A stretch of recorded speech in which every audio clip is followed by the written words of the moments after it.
You're explaining again. You feel it before you hear it. That tightening in your chest. The moment where you start arranging words instead of holding ground. Someone questioned you. Not loudly, not aggressively, just enough. And without noticing, you leaned forward. You clarified. You justified. You filled the space. Watch what happened. The room didn't move toward you. It leaned back. Your voice sped up. Your sentences got longer.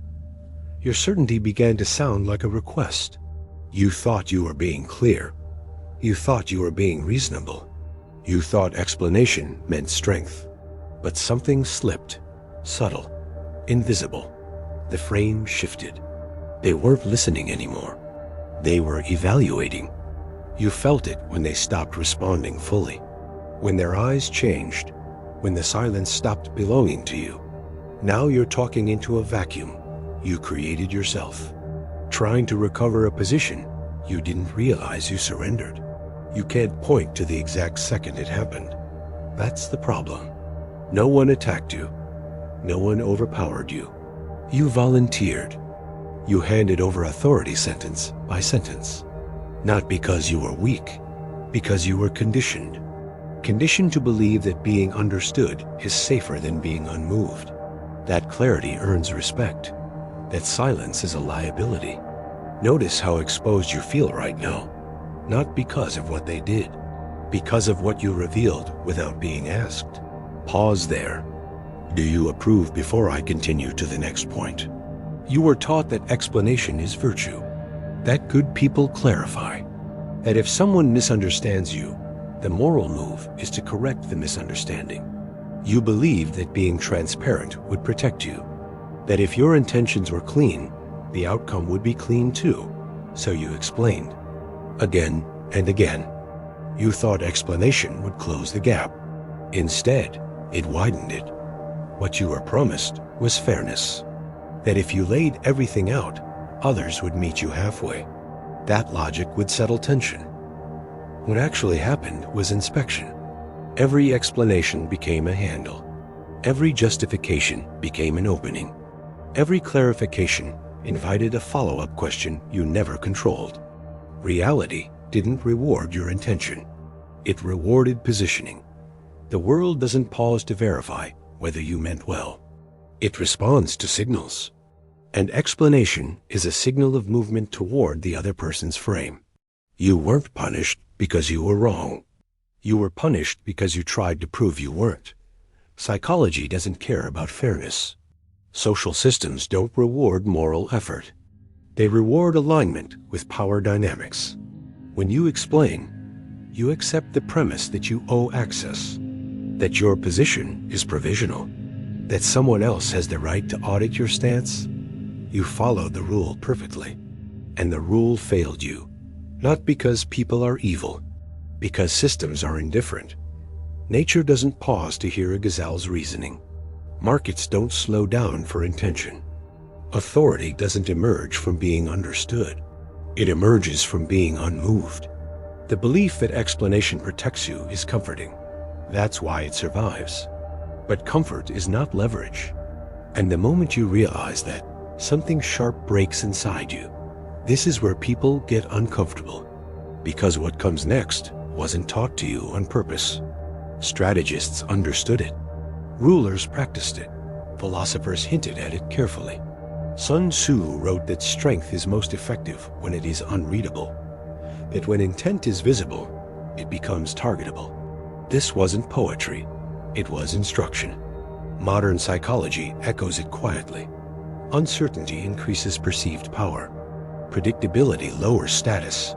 Yet no one frames it this way publicly. Because it sounds cold. Because it contradicts the myth of openness. But power has never come from being legible. It comes from being grounded enough not to explain yourself into compliance. Those who hold authority do not rush to clarify. They let silence do the sorting. Why? Because silence forces projection. When you don't explain, others assign meaning themselves. They reveal what they fear. They expose what they want. They show their hand while you remain still. This is why institutions speak slowly, why judges pause, why leaders answer with less than expected. It's not arrogance, it's containment. The forbidden truth is simple. When you explain, you descend into negotiation. When you remain calm and minimal, others rise to meet you or collapse under their own assumptions. Power is not loud, it's economical. You don't win by overpowering conversation. You win by refusing to be pulled into frames that require defense. Understanding reality doesn't make you cruel, it makes you precise. And precision looks like restraint to those who don't have it. You're tired in a way that doesn't show on your face. Tired of explaining what should have been obvious. Tired of feeling like clarity somehow made things worse. You've noticed the pattern, but never named it. Every time you speak more, your position weakens. Every time you try to resolve tension with words, it multiplies. And you start doubting yourself. Maybe you weren't clear enough. Maybe you chose the wrong words. Maybe one more explanation will finally land. That's the exhaustion. Not from conflict, from over-participation. You're carrying the burden of interpretation for everyone else. Doing the work they should be doing internally. Managing reactions that aren't yours to manage. What confuses you most is that silence feels risky. It feels like abandonment of control. Like you're letting something spiral. But what you haven't been told is this. Explanation feels active, but it's reactive. Silence feels passive, but it's directive. Right now, you're caught between the two. You sense that talking more costs you something, but you haven't been shown an alternative that doesn't feel like withdrawal. That's about to change. What comes next is not advice. It's not motivation. It's a dismantling. The lies around clarity, justification, and social safety will be stripped away. What replaces them will be sharper, quieter, more permanent. Once you see how restraint restructures power, you won't be able to unsee it. You'll hear explanations differently. You'll feel the moment authority leaks, and you won't rush to plug it with words anymore. There are 5 shifts you're about to see. Not techniques, not conversational tricks. They are perceptual corrections. Once they lock in, the world responds to you differently without you doing anything new on the surface. Because what changes is not behavior, it's posture. These are not rules you apply. They are laws you stop violating. Each one dismantles a reflex you were trained into. Each one removes a leak you didn't know you had. You won't be told to dominate. You won't be told to manipulate. You won't be told to win arguments. Arguments are already a loss of altitude. What you'll see instead is how authority accumulates when you stop rushing to be understood. How value is assigned when you don't assign it for others. How mystery doesn't require performance, only restraint. These 5 shifts work together like a system. Remove one, and the others weaken. Embodies all 5, and explanation becomes unnecessary. People will feel the difference before they name it. They'll slow down around you. They'll choose their words more carefully. They'll test less. Not because you intimidated them, because you stopped participating in exchanges that require you to prove anything. This is not about becoming silent all the time. It's about becoming selective. The moment you stop volunteering context, you reclaim frame. The moment you stop justifying, scrutiny collapses. The moment you stop clarifying prematurely, control returns. These are not ideas you add. They are weights you put down. And once you do, there is no going back to the old way without feeling the cost immediately. The first shift is brutal in its simplicity. Explanation spends authority. Authority is a finite resource in any interaction, like capital in a market. Every time you explain, you withdraw from it. You are taught the opposite. That explanation builds trust. That clarity creates alignment. In controlled systems, maybe. In social reality, no. When you explain without being required to, you signal that your position depends on acceptance, that it needs validation to stand, that it can be negotiated. Think of gravity. It doesn't explain itself. It doesn't justify why things fall. It simply operates. Your old behavior was gravitationally unsound. You floated your reasoning out loud, hoping others would agree it should hold weight. The new behavior is density. You let your stance exist without commentary. Watch what happens. The other person leans in instead of you leaning forward. They ask instead of assess. They respond instead of audit. When you explain, you accept their frame. When you stop, the frame collapses and must be rebuilt around you. This is not silence as avoidance. It's silence as containment. People test explanations because explanations can be broken. They test authority less because authority doesn't argue back. Discipline is the source here, not aggression, not coldness. You simply stop paying for approval with words. And the moment you do, the exchange rebalances without you saying a single extra sentence. The second shift is uncomfortable because it feels like doing nothing. Silence assigns value. When you rush to fill space, you tell others exactly how important the moment is to you. You reveal urgency. You reveal investment. In physics, empty space isn't neutral dot, it shapes movement. You filled it to prevent misunderstanding. It can only be allowed. When you remain silent, others must decide what your stillness means. They assign intent. They project motive. They reveal their internal hierarchy without realizing it. Some will assume confidence. Some will assume disinterest. Some will assume authority. It's that they chose without your help. When your words are abundant, they are cheap. When they are withheld, they gain weight. Notice how institutions speak. Delayed responses. Because they understand this law, your new behavior is restraint. You let silence stand long enough for others to move first, to expose need, to expose intent. This isn't manipulation. It's non-interference. You stop interfering with the natural sorting process of social dynamics.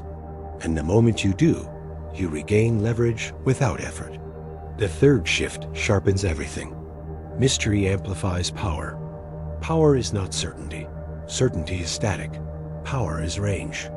In biology, predators don't signal before they move. In markets, opaque players move prices more than transparent ones.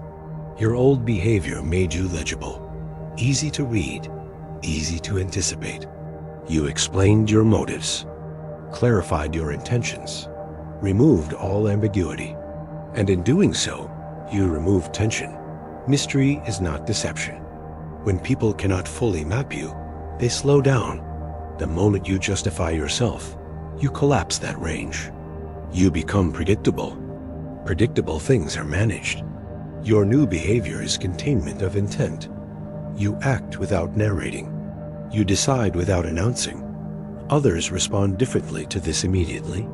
They ask more carefully. They test less directly. They hesitate before challenging. Not because you're intimidating. Mystery doesn't require theatrics. It requires discipline. The discipline to stop explaining who you are while becoming it. Silence here is not absence. It's depth. The fourth shift is where most people lose ground without realizing it. The moment you justify, you accept a courtroom you didn't schedule. You signal that someone else has the authority to evaluate your reasons. They are the defendant. Your old behavior rushed into defense. You answered questions that weren't accusations yet. You explained motives that hadn't been challenged. That preemptive clarity felt responsible. It was actually submissive. Justification sharpens scrutiny. Once you offer reasons, those reasons become targets. They can be questioned, ranked, dismissed. The evaluation never ends because you invited it. Your new behavior is grounded refusal, not refusal to communicate. Refusal to justify existence, decisions, or stance. You state, watch what happens. Challenges lose momentum. Judgment loses its grip. People challenge what they believe they can move. They judge what they believe is up for negotiation. When you stop justifying, the dynamic resets. Either they accept the boundary, or they reveal a need to dominate. Both outcomes give you clarity. This is not defiance. It's self-possession. You don't need to prove legitimacy. Legitimacy is felt when explanation is absent. The discipline here is emotional control, resisting the urge to be seen as reasonable. Reasonable is not the same as sovereign. The fifth shift completes the system. Restraint maintains social control. Control has been misunderstood as force, as persuasion, as verbal dominance. Those are symptoms of lost control. In stable systems, control is quiet. Boundaries are clear. Reactions are minimal. Your old behavior tried to stabilize situations through clarification. You smoothed. You explained. You adjusted yourself outward. That's not control. That's compensation. Real control comes from internal order, from knowing what does not require response, from letting unnecessary stimuli pass through without engagement. When you restrain explanation, you prevent escalation. When you restrain justification, you prevent hierarchy inversion. When you restrain reaction, you preserve position. Others feel this immediately. They regulate themselves around you. They fill silence carefully. They hesitate before pushing, not because you demanded it, because restraint reorganizes the field. This is how leaders stabilize rooms without speaking much. How institutions maintain authority without constant messaging. You don't clarify to be respected. You clarify when respect already exists. Until then, restraint does the work. Social control is not about managing others. It's about managing leakage. And once leakage stops, pressure equalizes on its own.